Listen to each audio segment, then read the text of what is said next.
영화 평론가님을 모시겠습니다. 역시 큰 박수로 환영해 주십시오.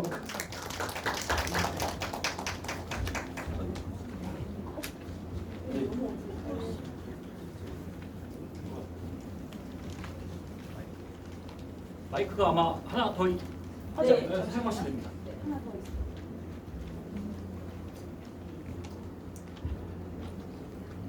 네, 감사합니다. 네, 이 영화 같은 경우에는 여러분 약간 무겁게 보신 것 같습니다. 그래서 영화 관련 이야기 할 때 여러분들의 적극적인 이런 감상평이라던가 궁금한 점에 대응하기 위해서 약간만 톤을 높여서 밝게 이야기하도록 하겠습니다. 오늘 이 자리 같은 경우에는 일반적인 영화를 보는 자리는 아니라고 생각을 해요. 어떻게 보면은 영화 자체만을 위해서 우리가 모인 게 아니죠. 지속가능 발전 목표 SDGs의 시각으로 영화를 또 풀어보기 위해서 이렇게 모였습니다. 사실 지속가능 발전 협의회 분들조차도 몇 번 목표 7번, 16번 번호로 다 매기기는 굉장히 헷갈리기도 해요. 다 외웠다가도. 하지만 영화를 통해서 하나하나 짚어가다 보면은 굉장히 이해하기도 쉽고, 그리고 영화를 풀어보는 SDGs 시각을 가지고 이야기하기 굉장히 편합니다. 뭐 눈에 띄는 것 중에 하나는 모두 가장 보편적인 거는 웰빙이죠. 잘 사는 거. 잘 사는 거에 관련된 게 3번입니다. 그리고 17가지 목표 중에서 우리가 가장 중요하게 생각하는 거 1번 빈곤 종식이죠. 당연히 이 모든 문제는 가난하기 때문에, 일자리가 없기 때문에 일자리에 관련된 건 8번이 있습니다. 그리고 이 사회가 혁신적인가요? 우리 사회를 변모시켜야 될 필요가 있죠. 그렇기 때문에 불평등도 해소해야 되고요. 10번, 11번, 12번 다양합니다. 그리고 가장 제가 보기에 중요하다고 생각하는 것 중에 하나가 16번 평화롭고 정의롭고, 그리고 이런 사회적인 제도를 바꿔나가야 된다는 거죠. 이런 시각으로도 영화를 보면서 한번 이야기를 나눠보려고 합니다. 부모님. 영화에 대해서. 네. 영화 보시면서 조금 착잡하시기도 하고 이를테면 만감이 교차한다 뭐 이런 그 표현을 써도 될 것 같은데, 저는 이거 오늘 두 번째로 봤는데요. 처음에 봤을 때보다는 두 번째 보니까 훨씬 더 좋은 것 같아요. 우리가 흔히 아까 웰빙이라는 표현을 하신 것 같은데, 요즘에는 웰다잉이라는 표현이 새로 생겨서 어떻게 하면 잘 죽을 것이냐, 잘 죽는 것도 우리 삶의 굉장히 중요한 요소로 떠오르고 있습니다. 특히나 초고령화 사회가 되니까 이 영화에서 보시다시피 이제 일정 정도 나이가 되면 스스로 이거를 국가에서 지원하는 죽음을 내가 선택할 것인가 아니면 날 것인가. 일본에 이런 제도가 실제로 있다는 얘기는 아닙니다. 혹시 이거 일본에서 저러는 거 아니야 이렇게 생각하시면 안 돼요. 이게 가상입니다. 가상. 이런 제도가 생겨난다면 그걸 가지고 한번 뭐랄까 상상을 해본 거죠. 감독이 한번 상상을 해본 거고, 저는 이 영화 보면서 75가 딱 적당하다라고 생각했는데, 지금 그 사이에 제가 2살 더 먹었어요. 그러니까 어떻게 생각하게 된 거, 여러분들하고 저랑 비슷할 것 같은데 75는 좀 빠르지 않나? 이런 생각이 드는 거예요. 75가 딱 적당하다라고 2년 전에 그렇게 생각했는데, 왜 75에 가까이 올수록 75는 너무 빨라, 이런 생각이 드는 게 인지상정. 참 사람의 그 죽음에 대한 사람의 마음은 어떻게 뭐 이렇게 함부로 얘기하기가 좀 힘들죠.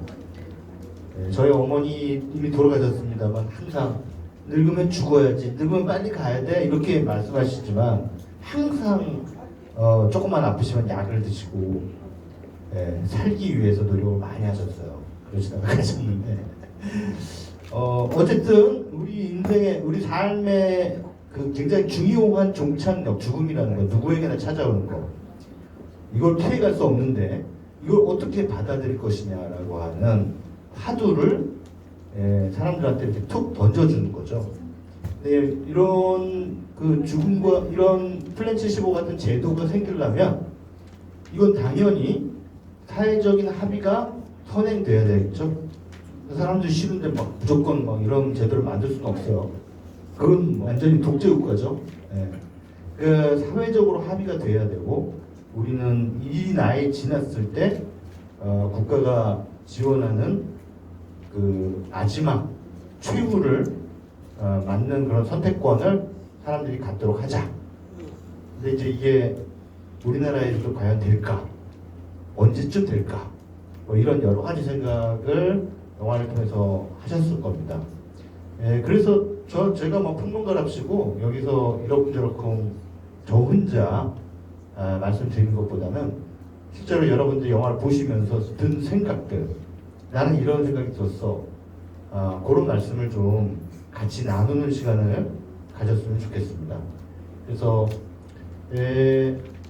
제가 여기서 영화 보다가 이렇게 뒤에서 옆에 분하고 이렇게 조곤조곤 얘기 나누시는 그런 목소리들을 많이 들었거든요. 그러니까 그만큼 이 영화에 대해서 여러분들이 하실 말씀이 많다는 얘기죠.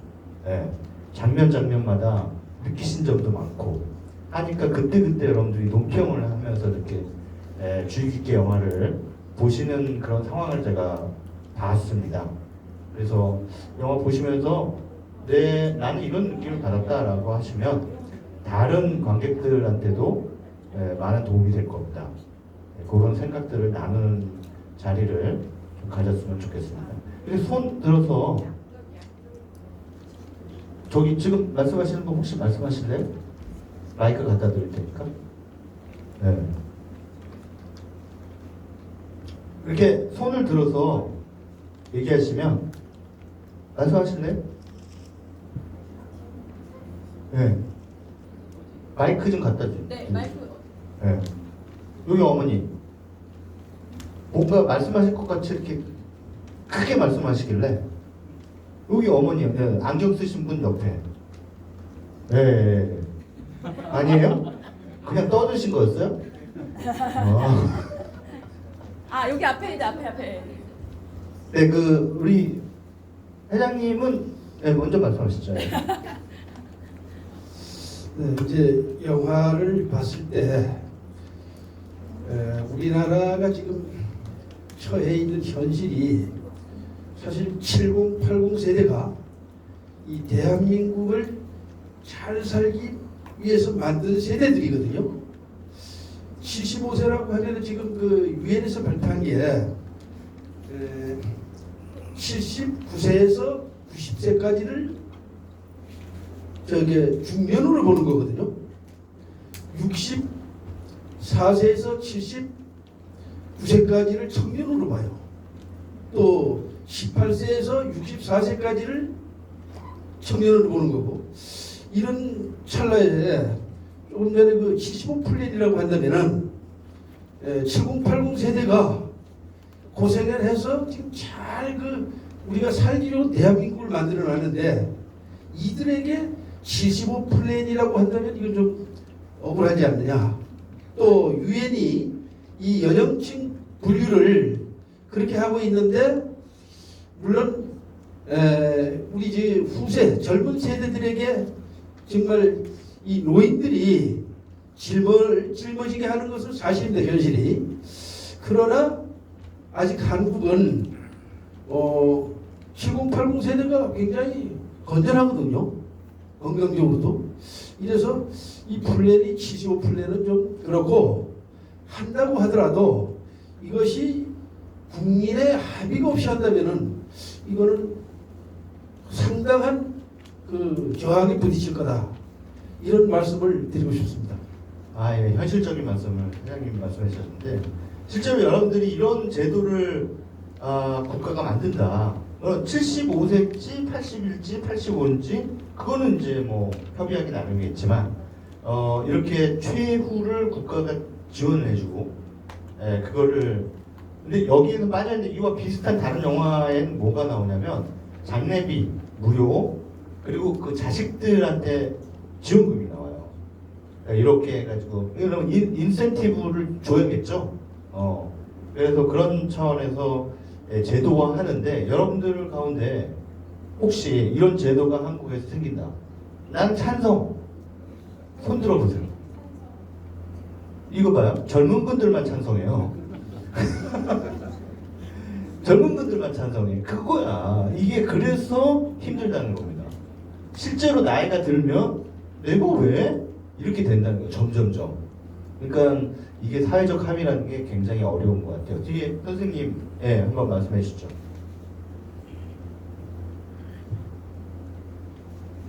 영화 아주 잘 봤습니다. 뭐 영화라는 게 실제 뭐 가상을 현실처럼 옥스크레를 통해서 사람들한테 감동을 주고 어떤 영감을 주는 그런 문화죠. 그런데 아까 그 75세 저는 75세 생각하는 거를 현재 지금 공직자들 같은 경우는 60세 정년을 하고 있죠. 그런데 저는 올해가 75세입니다. 75세인데 아직도 일을 농사일도 하고 사회일도 하고 뭐 조금 몸은 늙고 병들었지만 열심히 노력을 합니다. 그래서 실제 75세를 가정을 해서 노인으로 규정한 거는 현재 우리나라 현실로 봐서는 안 맞다. 그런 말씀을 드리고 또 일본도 실제 우리나라보다는 연령층이 더 높거든요. 그래서 일본에서도 이걸 좀 더 높여서 이 영화를 만들 때 예를 들어서 80세라든가 이런 기준을 둬가지고 만들었으면은 공감대를 좀 더 얻을 수가 있었는데 75세로 한 거는 공감대 얻기가 좀 부족하지 않나는 그런 말씀을 드리고요. 그 다음에 저는 그 지금 75세까지 사람들이 일을 해야 된다고 생각합니다. 지금 현재 60세만 넘어도 퇴직하면은 뭐 어디 골프나 치고 맛있는 거나 먹고 여행 인생 다 살고 이제 향유하고 즐겨야 하는 것처럼 하는데 현재 국가가 존속하고 사회가 존속하려면은 최소한도 한 75세까지는 충분하게 일을 해야 된다. 그다음에 물론 그렇게 일하는 사람들한테 임금은 좀 작더라도 양질, 대우, 예우 이런 거를 우리 국민들이나 국가에서도 해주면서 일을 하고 또 그분들은 일을 하면서 일 자체가 노동이 아니라 즐거움, 삶 자체를 이어가는 그런 삶이 돼야 된다고 생각합니다. 우리 제천시 같은 경우는 지금 현재 인구 중에 29% 정도가 올해로 기준하면은 그 65세 인구거든요. 인구고 또 사실상 양질의 일자리가 없다 보니까 아주 인구 소멸이 가속화되는 그런 지금 도시 C급 도시 10만이 넘는 C급 도시에서 유일하게 제천시가 지금 그 인구 소멸이 지금 진행되고 있는 그런 도시입니다. 뭐 그래서 저는 그 이런 영화를 보면서 그래도 사는 사람은 살아야 된다. 또 우리가 후대를 위해서도 할 수 있는 역할은 해야 된다고 생각합니다. 그래서 실제 전 세계적으로 양질의 일자리 타령하는데 그거는 이제 고안하고 만약에 삶의 좋은 환경, 어떤 좋은 대기질이라든가 오염되지 않은 대기질이라든가 녹지, 그 다음에 또 공동체 문화 이런 거를 좀 잘 만들어서 사람들이 협력하고 행복하게 살 수 있는 그런 게 돼야 되겠다 하는 그런 말씀을 영화를 보면서 생각을 합니다. 네, 감사합니다. 네, 고맙습니다. 지금 선생님이 이제 이 노인도 일을 해야 된다 이렇게 말씀을 하셨는데 이게 뭐 노인의 어떤 삶의 질이라든가 이런 걸 했을 때 이런 걸 생각해봤을 때 일자리를 갖고 또 일을 하는 게 되게 중요하죠. 그러나 우리 세상이라는 게 어떤 모든 자산이 다 한정돼 있지 않습니까? 무한대로 이렇게 생기면 참 좋겠지만 한정된 자산을 어떻게 나눌 것이냐의 문제잖아요, 결국은. 그러면 노인들이 일자리를 해버리면 젊은 사람들은 뭐해? 그러니까 일자리가 한정돼 있으면 젊은 사람들에게 먼저 가야 된다고 생각하지 않으세요, 혹시? 네. 일자리가 좋은 말씀 해주셨습니다. 그러나 일자리가 질에 따라 다르죠.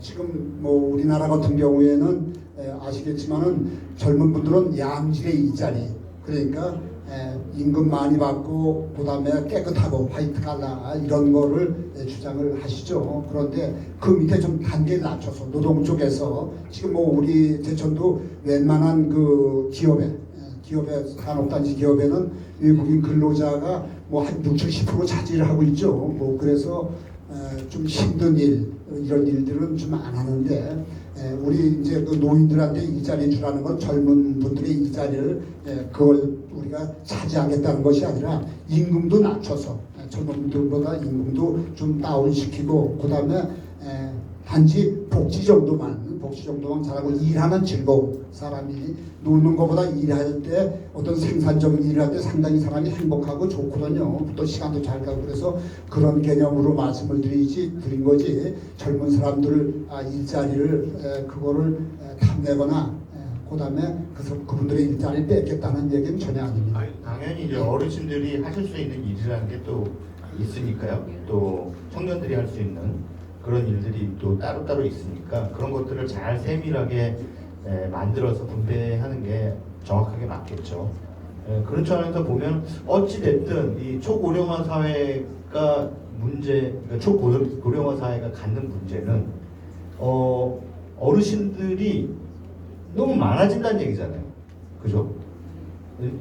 때가 되면 가셔야 되는데 안 가신다는 게 문제잖아. 그렇다고 해서 그분들이 난 갈 때 됐으니까 갈래 이러실 분이 또 어디 있어? 그죠? 사람이란 언제든 자기가 이 뭔가 일어설 힘만 있어도 계속 살고 싶어 하거든요. 저도 마찬가지고 당연히 여러분들 어르신들도 마찬가지일 텐데 이랬을 때 과연 우리한테 이 사회의 문제, 지금 초고령화 사회가 일으키는 여러 가지 부작용 이런 것들에 대해서 아까 회장님도 청년 한 명이 노인 4명을 부양해야 된다. 이런 이제 그런 부분에 대해서 어떻게 그럼 사회적인 해결책을 만들어낼 것인가라고 하는 질문을 이 영화가 던지는데 저는 이런 영화에 화답할 때 가장 많은 목소리를 내야 되는 분들이 전 노인이라고 생각해요. 왜냐하면 이건 젊은이들이 아유 어르신들 빨리 가게 합시다 이렇게 얘기하면 큰일 나잖아요. 이런 부유 자식이 있나? 네 부모라고 생각해봐 막 이렇게 될 거 아닙니까?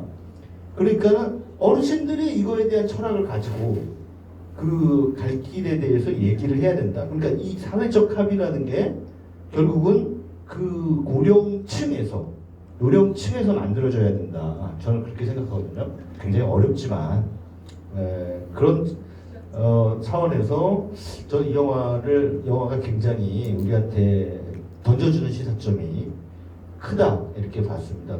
또 여러분들 가운데 혹시 말씀하신 준비하고 계신 것 같습니다. 영화는 잘 봤습니다. 질문이라기보다는 현재 제가 이런 이야기 들은 적이 있거든요. 일본은 국가를 위해서 충성을 다하고 미국은 조직을 위해서 충성을 다하고 한국은 가정을 위해서 충성을 다하는 가족을 위해서. 그래서 우리 2008년에 장기 요양보험이 들어서면서 이제 개인적인 효가 사회적인 효로 바뀌고 또 나라에서 여러분 부모를 대신해 주겠다 뭐 이렇게 해서 이제 갑작스럽게 요양원도 말씀도 다 하시지 않습니까?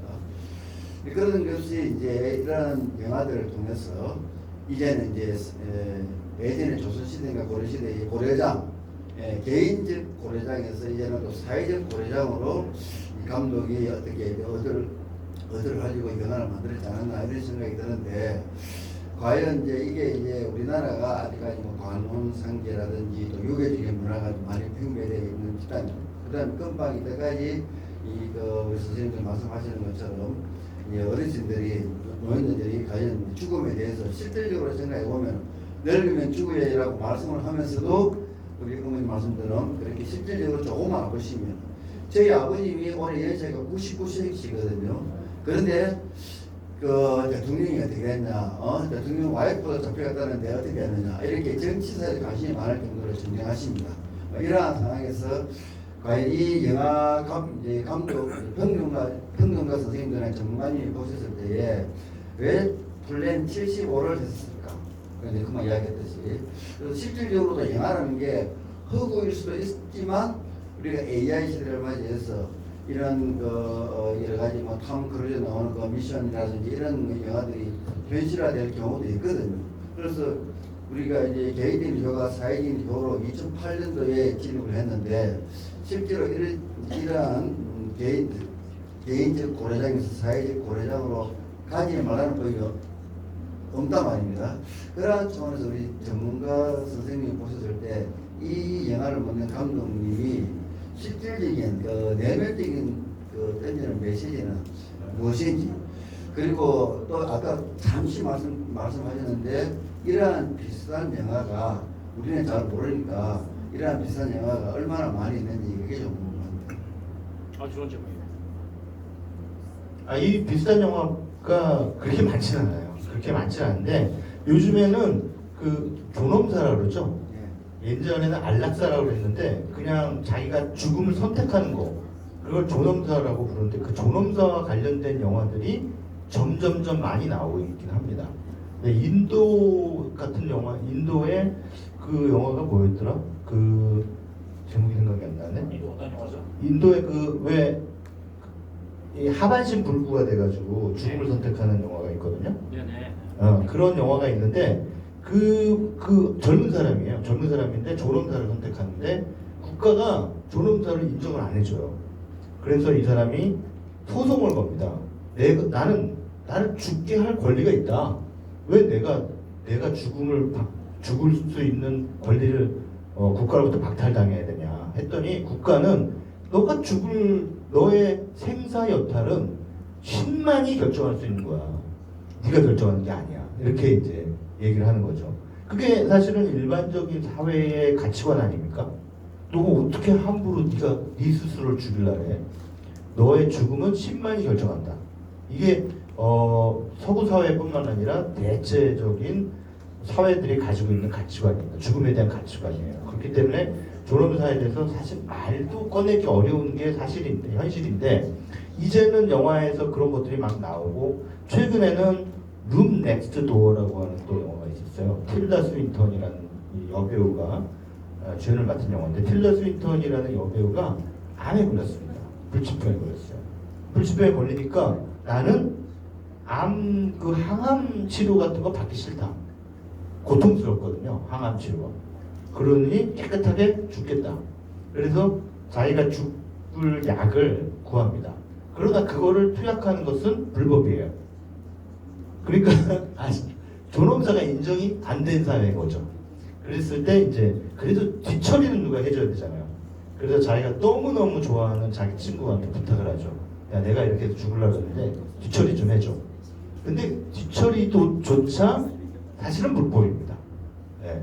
그렇기 때문에 굉장히 위험한 모험을 해야 되는 그런 상황이지만 그걸 감행하는 이야기. 그랬을 때 과연 사회가, 제도가 이 사람들을 벌할 수가 있는가? 라고 하는 이제 질문을 룸 넥스트 도어라고 하는 영화가 또 해주고 있습니다.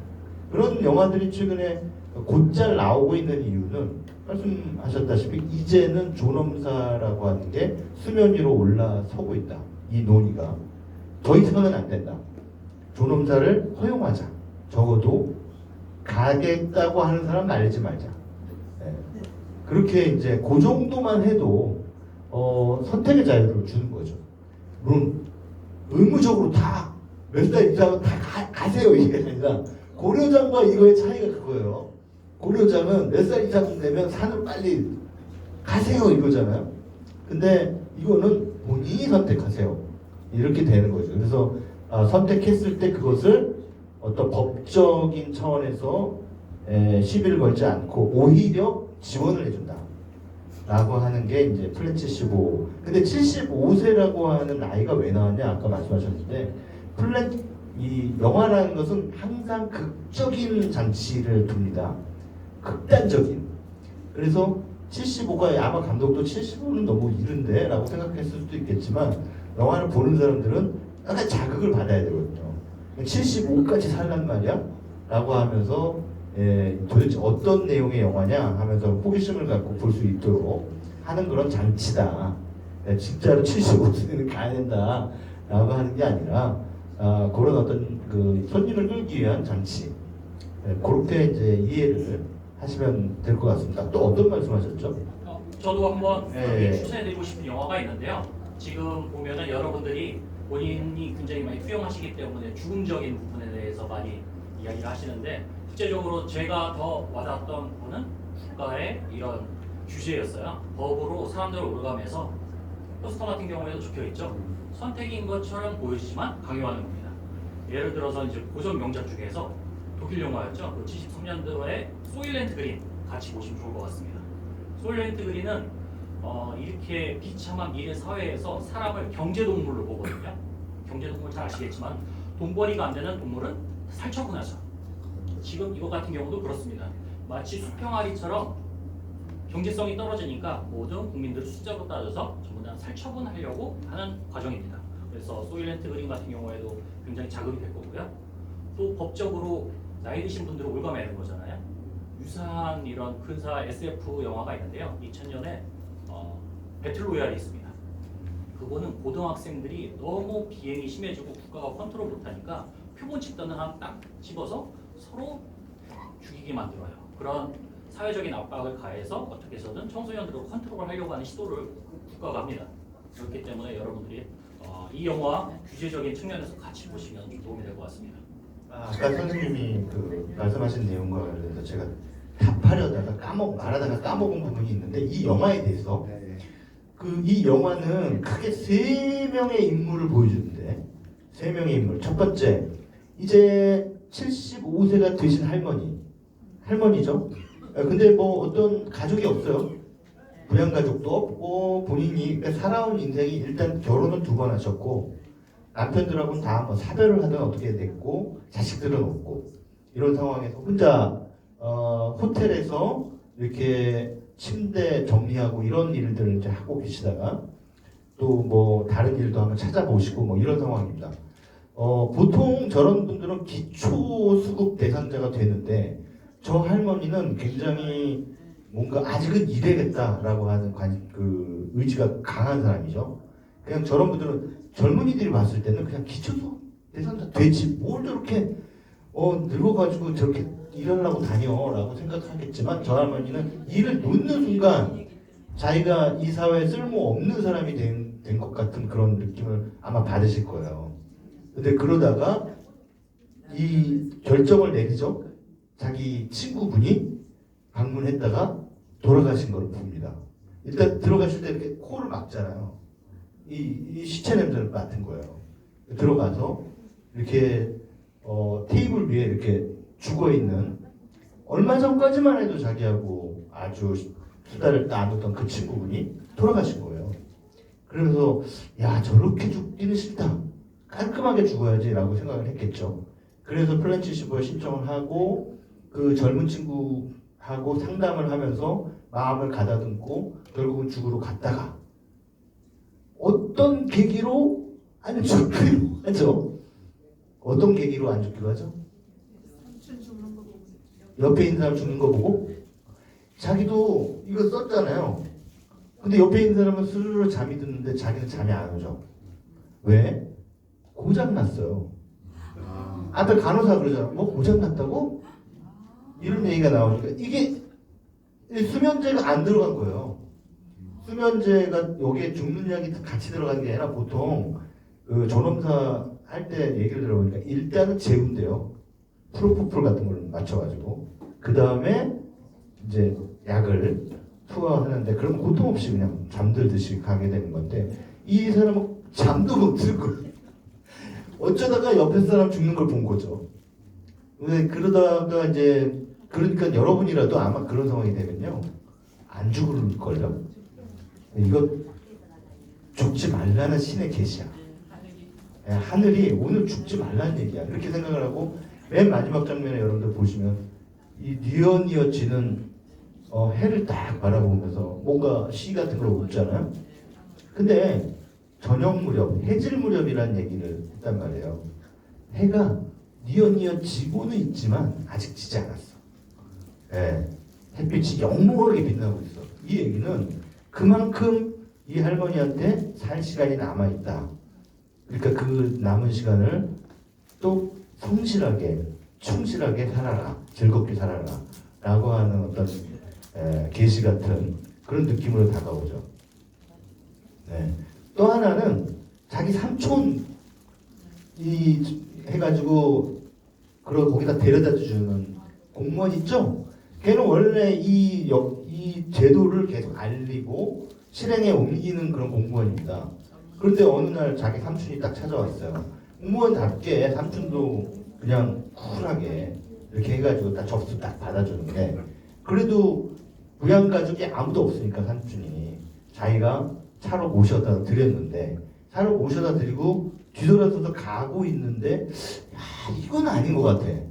이건 아니지 라고 생각이 들어서 다시 돌아가서 이미 숨을 거두고 있는 삼촌을 걷어서 몰래 사체 유기를 시도하는 거죠. 사체 유기를 하는 이유가 뭘까요? 그 공동으로 이렇게 무덤을 같이 하고 뼈가 다 섞인다 그랬잖아요. 예. 그 사람. 그 얘기 그렇죠. 아니에요? 예. 그런 데로 가는 겁니다. 쓰레기 하는 대로. 그게 일단 자기는 알고 그 진실을. 그리고 어찌됐든 혈육이잖아요. 어찌됐든 혈육인데 이 혈육을 그렇게 뭐 쓰레기 하치장처럼 이렇게 대우하는 대로 방치했다는 것은 자기가 용납이 안 되는 겁니다. 인간의 사별은 뭐가 있습니까? 마지막 작별의 순간도 예를 갖춥니다. 그래야 제대로 된 이별이 되는 거거든요. 아버지 옆으로 산소를 만들려고 예. 했는데 자기가 마음이 편한 곳으로 모시고 그 모시는 과정의 모든 상황을 장례 절차를 최대한의 예를 갖추어서 하잖아요. 문상도 받고 고인을 기억하는 사람들도 방문을 받고 이런 일들을 안 한다. 그러면은 아니 저렇게 죽는 게 무슨 의미냐.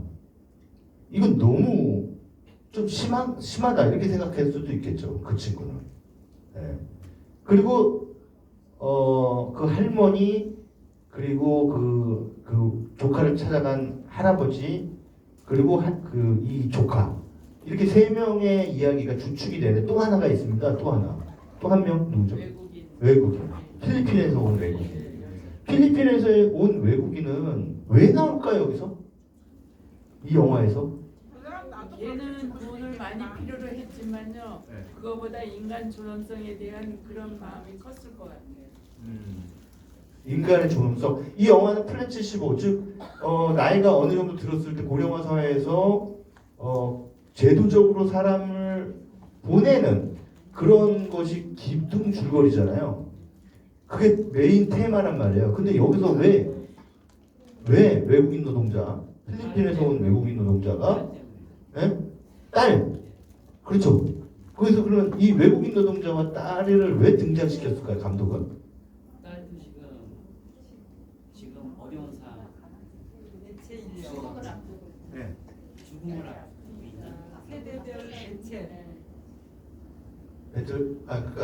그래서 그 75하고는 상관없잖아요. 이 딸은 되게 어린 아이인데 이제 뭐 수술을 받지 않으면 죽을 수도 있는 아이예요. 그래서 그 수술비를 마련하려고 이 엄마는 일본까지 와가지고 일을 하고 있잖아요. 근데 이 엄마가 나중에 수술비를 마련하게 된 계기가 그 75 넘은 분들이 돌아가시면서 남긴 소지품을 보다가 거기에 이 돈이 이만큼 있는 걸 발견하죠. 네. 여러분들 그거 눈치 못 채셨어요? 봤어요. 네. 봤어요.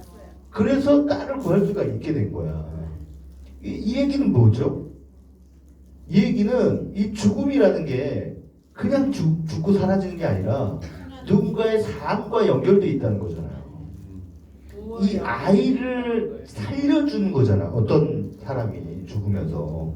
그러니까 노인들이 그 나이 돼가지고 그냥 아주 헛헛하게 자기 삶을 끝내는 게 아니라 사람과 사람은 삶과 죽음은 다 이렇게 체인처럼 연결이 돼 있는 거죠. 네. 연결이 돼 있어서 누군가 태어나고 누군가 죽는 게 단지 그것만 있는 게 아니라 항상 이 세상에 어떤 누군가의 삶과도 이렇게 연결돼 있다라고 하는 차원에서 죽음이라는 것의 가치를 이 영화는 보여주려고 했던 거죠. 죽음이라는 건 가치 있습니다. 그냥 아무렇게 무에서 왔다가 무로 끝나버리는 그런 허무한 게 아닙니다. 여러분들이 죽으면 누군가 삽니다. 근데 그것이 우리의 후손들입니다. 네, 이렇게 뭔가 얘기하고 있는 그런 영화다 이렇게 저는 봤습니다. 네.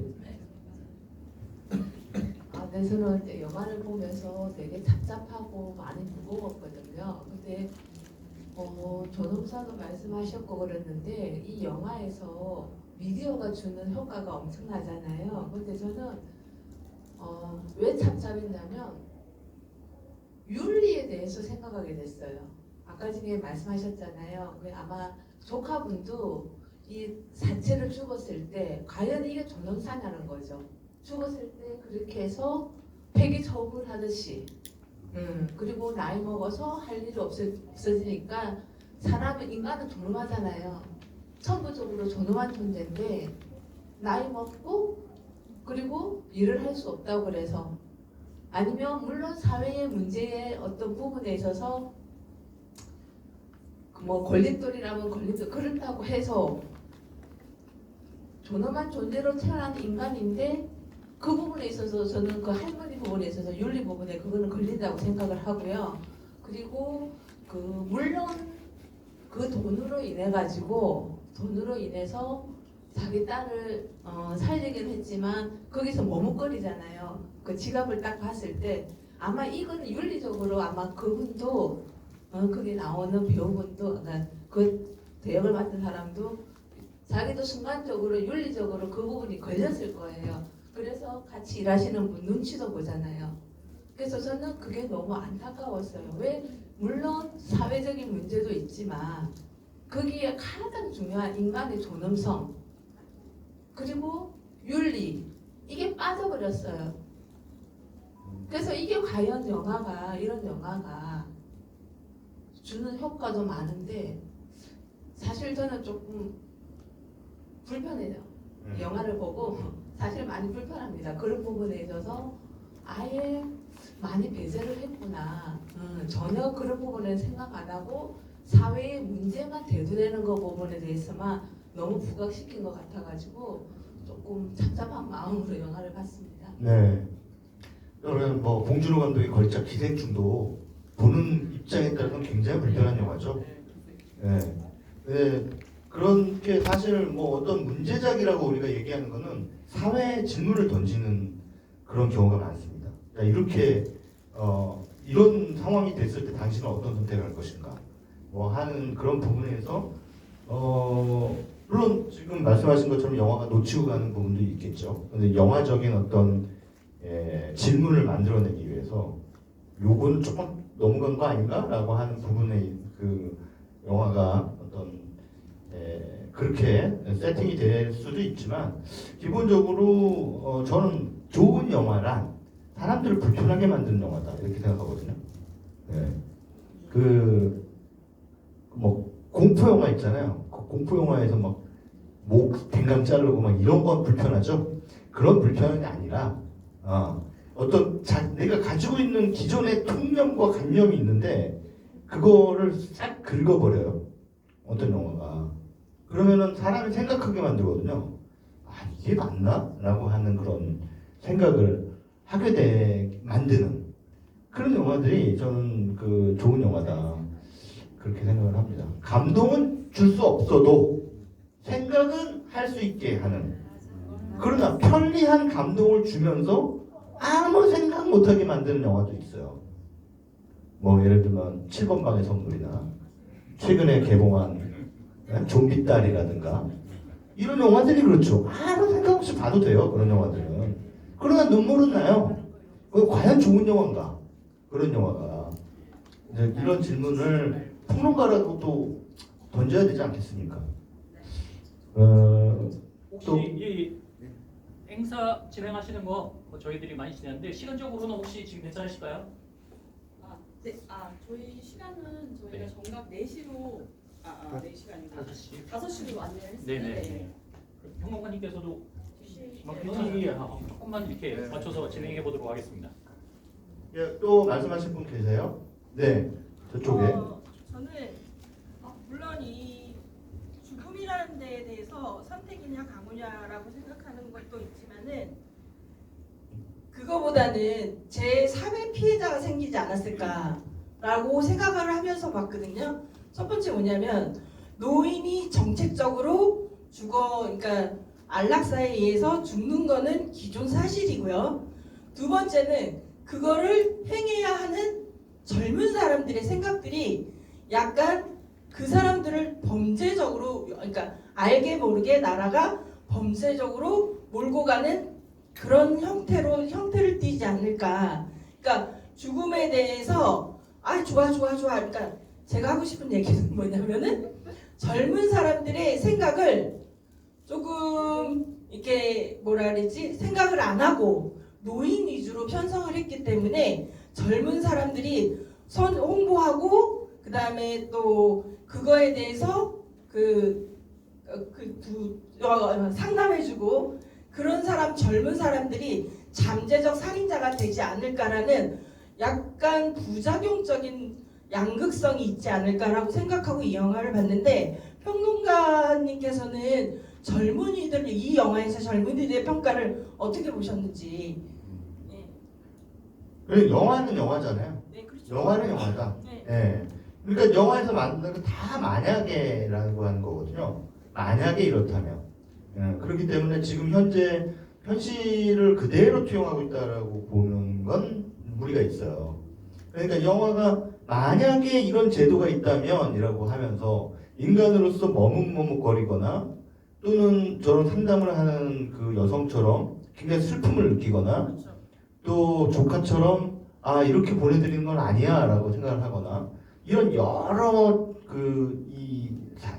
심리들이 발생하겠죠. 사람의 죽음이라는 건 그런 거잖아요.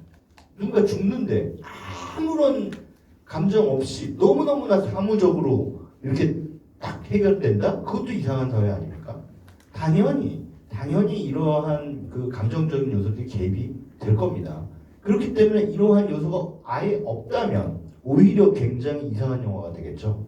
그런 요소들을 심리적으로 힘들어하는 모습을 넣어야죠. 예.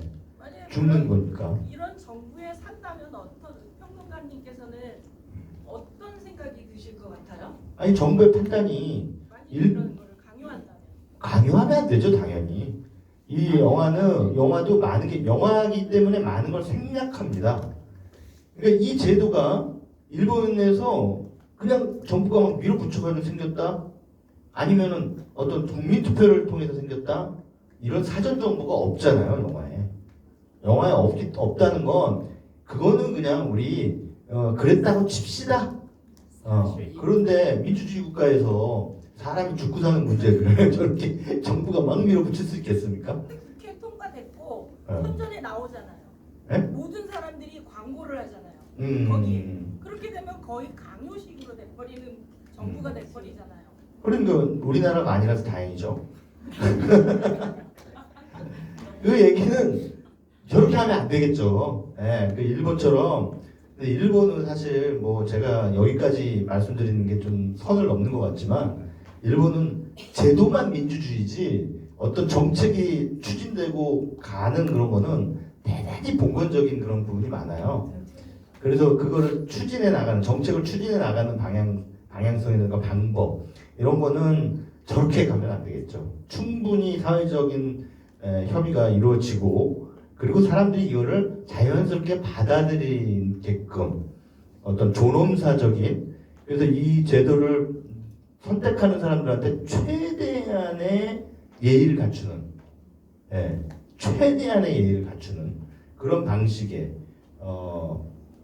그런 쪽으로 이제 이루어져야 되지 않을까 이런 생각이 듭니다. 이거 사실은 죽음에 대한 거는 그냥 젊은이들이 먹을 게 없으니까 노인들 빨리 가라 이런 차원으로 얘기하면 안 되는 거예요. 이건 대단히 중요한 철학적 화두거든요. 철학적 화두. 예. 그래서 죽음이라고 하는 것과 관련한 그 사회의 철학적인 논의가 얼마나 성숙되어 있느냐도 상당히 중요합니다. 예. 지금 우리가 지속 가능성이라고 하는 그런 태제를 가지고 좀 얘기를 하고 있습니다만 도대체 지속 가능성이 뭐냐? 지속 가능한 사회가 뭐냐? 왜 지속 가능한 사회를 만들려고 하느냐? 라고 하는 부분에 대해서 우리는 얼마나 생각합니까? 얼마나 생각하고 얼마나 대화 나누고 얼마나 토론합니까? 거의 안 할걸요. 대부분 사람들은 살아가는데 바빠가지고 그런 얘기 안 해요. 근데 제가 알고 있는 어떤 좋은 책 있는 책 제목이 뭐냐면 아침에 일어나면 죽음부터 생각하라. 아침에 일어나면 죽음부터 생각하라. 여러분들 아침에 일어나시면 죽음에 대해서 생각하시납니까? 아니요. 오늘 하루에 대해서 생각하잖아요. 생에 대해서 생각하고 삶에 대해서 생각하지. 예, 죽음에 대해서 생각하진 않아요. 근데 가만히 생각해보면 죽음에 대해서 생각한다는 게 꼭 우울한 일만은 아니에요. 그죠? 그거는 사실이잖아. 명확한 사실. 나는 죽는다. 그래서 메멘토 모리라고 하는 그리스 히라버도 있어요. 메멘토 모리가 뭐냐면 죽음을 기억하라. 죽음을 기억하라. 과거의 죽음이 아니라 너한테 미래에 올 너의 죽음을 기억하라 이거야. 함부로 까불면서 살지 말라는 얘기예요. 예, 너도 죽는다. 근데 그 사실을 아침에 딱 눈을 떴을 때 내가 죽을 날 앞으로 하루가 또 삭제됐다. 하루 앞으로 더 다가갔다. 이렇게 생각하면 어떻게 그날 하루를 사시겠습니까? 열심히 살겠죠. 예, 신나게. 그러니까 그런 차원에서 보면 죽음이라고 하는 거 우리가 생각하는 건 그렇게 불쾌한 얘기는 아니다. 저는 그렇게 생각을 합니다. 예, 선생님. 지금 보고 영화는 사실은 제가 생각하는 거는 좋은 영화가 아니라고 생각하는 게 일단 이런 자체가 있어서는 안 될 일이라고 생각하고요. 그리고 지금 연세가 드신 분들은 이제까지 젊었을 때부터 이 자기 나라를 이끌어 오시고 열심히 사신 분들이에요. 그러면 어떤 상황이 이루어져야 되냐면은 연세가 드신 분들은 이제까지의 경험을 토대로 삶의 지혜를 젊은이들을 가리키고 젊은이들은 그 연세 드신 분들이 이제까지 살아온 연륜을 인정해가면서 존중하는 게 중요하다고 생각하거든요. 그런데 아까 그 영화는 그 존중 자체가 너무 없어지고 두 번째는 뭐냐면은 아까 죽음에 대해서 생각하라 그러시잖아요. 근데 저는 그거에 대해서 절대 반대라고 생각합니다.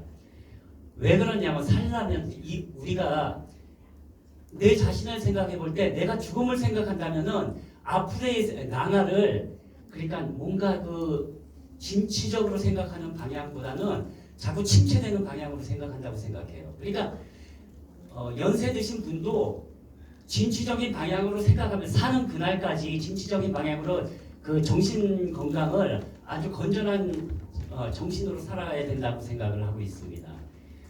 그 다음에 그렇죠. 네. 예, 지금 선생님 말씀에 또 사장님이 뭔가 말씀하고 싶은 게 있으실 것 같은데요? 됐습니까? 야, 회장님이 80이 넘으셨다. 인정합니다. 깜짝 아니, 놀랐어요. 저렇게 말씀을 절제하는 것도 굉장히 드문 미덕이거든요. 우리나라 노인들이 말씀을 자체를 잘 못하시잖아요. 기회만 주어지면 막 말씀하시려고 그러잖아요. 네, 뭐 좋습니다. 예, 지금 말씀하신 게 또 일리는 있고 또 지당한 말씀입니다. 근데 이제 우리가 함께 살아가야 되는 세상이니까 결국은 이런 화두가 나오는 거겠죠. 지금 현재 문제를 우리가 객관적으로 명확하게 직시하자. 예, 그래, 맞는 말씀이세요. 맞는 말씀이지만 노인 혐오가 실제 하는 것도 맞는 얘기잖아. 그럼 노인 혐오가 저 싸가지 없기 때문에 젊은 새끼들이 그냥 그렇게 끝내고 마냐? 야, 젊은 새끼들이 너 싸가지 없게 굴래? 라고 훈수하면 걔네들이 우리가 잘못했습니다. 노인 공경해야죠. 그럴까? 근데 이런 것들에 실제로 벌어지는 현실이라는 이런 거 보면 그렇지만도 않기 때문에 그렇다면 이거에 대한 슬기로운 해결책은 무엇인가? 우리 한번 얘기해 봅시다. 라는 제가 말씀드렸듯이 영화는 언제나 결론을 내놓고 당신들 이거 따라야 돼. 이게 맞아. 이렇게 강요하는 게 영화가 할 일이 아니에요. 만약에 여러분들이 그런 영화를 보면 나쁜 영화다라고 생각하셔야 돼요. 영화는 절대 그렇게 하지 않습니다. 적어도 좋은 영화는. 그냥 한번 얘기해 보세요라고 예, 하는 거죠. 간단하게 이 네. 영화가 만들어진 동기에 대해서 조금 안내를 드리는 게 좋을 것 같아요. 네. 맨 처음에 의아하셨을 거예요. 어떤 젊은 청년이 샷건을 가지고 노인분들을 이제 사살을 하고 자살을 하잖아요. 그 사건이 실제적으로 있었던 일입니다. 잘 아시죠? 우리도 굉장히 충격받았던 연도인데 2016년에 상가미아라 장애인분들 보호 시설에 어떤 괴한이 난입해서 19명을 죽이고 20명을 부상시켰습니다. 그런데 거기에서는 사람들이 봤었을 때 한 광인의 그런 일탈이라고 보는 시각도 있죠. 하지만 하야카 치에 감독님은 이거를 장애인에 대한 공격도 아니고 청년 세대가 노인에 대한 공격이라고 한 부분을 주목하셨기 때문에 이 영화를 만드는 이제 동기가 돼서 첫 장면에 이렇게 배치를 하셨고요. 예를 들어서 2016년에 우리는 강남역 묻지마 살인 사건이 있었잖아요. 사람들이 봤었을 때 어떤 또 한 개인의 일탈이라고 보는 시각이 있고, 그리고 여성을 공격했다는 시각이 있고요. 그리고 이거는 뉴트럴한 거다 보는 시각도 있고, 그렇기 때문에 실제적으로 미디어를 통해서 우리가 접했을 때 어느 시각을 가지고 있는지 넓게 짚어볼 필요가 있다고 생각합니다. 저는 이 영화를 보면서 여러분이 앞으로 어떤 사건이 일어났었을 때 이 영화를 꼭 상기시켜달라고 부탁드리고 싶은 게 있는데요. 최근 들어 눈에 띄는 뉴스가 80대 이상 분들이 운전을 해서 많은 사람을 다치겠다는 뉴스가 요즘 많이 나와요. 이게 과연 요즘에 와서 일어난 일일까요? 아니면은 왜 이런 뉴스를 생산할까요? 그 뉴스를 소비하는 층이 있기 때문입니다. 그리고 만약에 극단적으로 얘기해서 이런 뉴스가 조금 더 확산되고 이런 뉴스를 소비하는 분들의 권력을 갖게 되면은 당연히 플랜치시로 같은 것도 입법하자는 이야기가 나올 수도 있는 거죠. 그렇기 때문에 여러분들은 앞으로도 그 노인에 대해서 어떤 뉴스가 나왔을 때, 부정적인 뉴스가 나왔을 때 앞으로 추이가 어떻게 변해가는지 주목해야 될 필요가 있을 것 같습니다.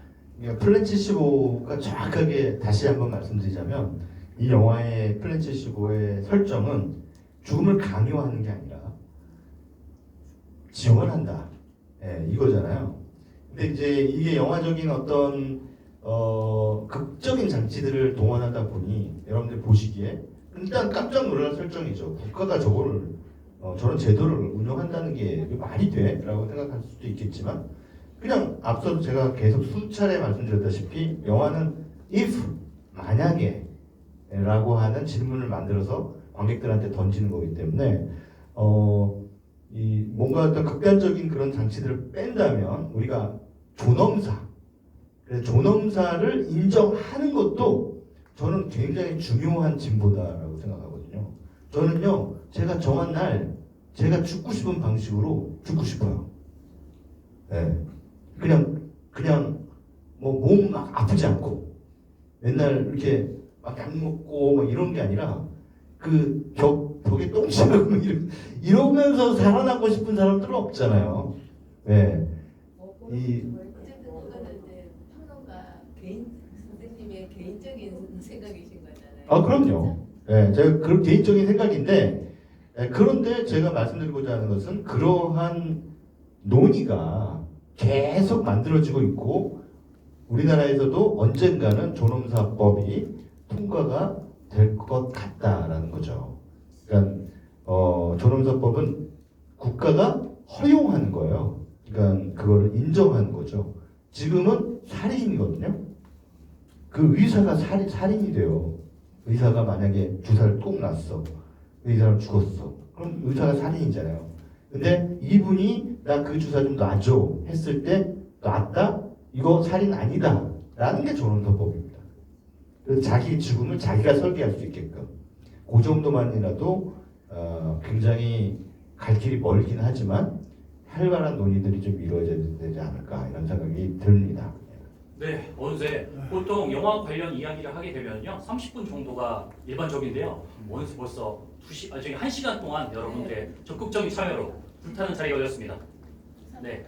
네, 오늘 깊이 있게 또 이야기를 나눠주신 조성윤 대표님과 최강희 영화평론가분님께 다시 한번 큰 박수 부탁드립니다. 저도 놀랐습니다. 오늘 이렇게 깊이 있는 대화를 저희 제천읍내 또 시민분들이 이렇게 관심이 많고 많은 이야기를 나눠주셔서 정말 감사합니다. 네, 이것은 오늘 지속가능 발전 목표, 지속가능 발전 저 영화제 오늘 이상으로 마치겠습니다. 나가실 때 나가셔서 또 저희가 미리 저희가 문자에 설문지 조사 문자 보내신 링크 들어가서 설문지 하셔도 되고 또 설문지 작성한 거는 나가셔서 테이블 접수처에 이제 반납해 주시면 되고 또 한 줄 감상평 저희가 재생종이에다가 한 줄 적고 또 붙이는 그런 저희가 보드를 만들었어요. 그래서 오늘 그것까지 해주시면 제천과 저희 혹시 저희 최강희 평론가분과 사진 한 장 찍으실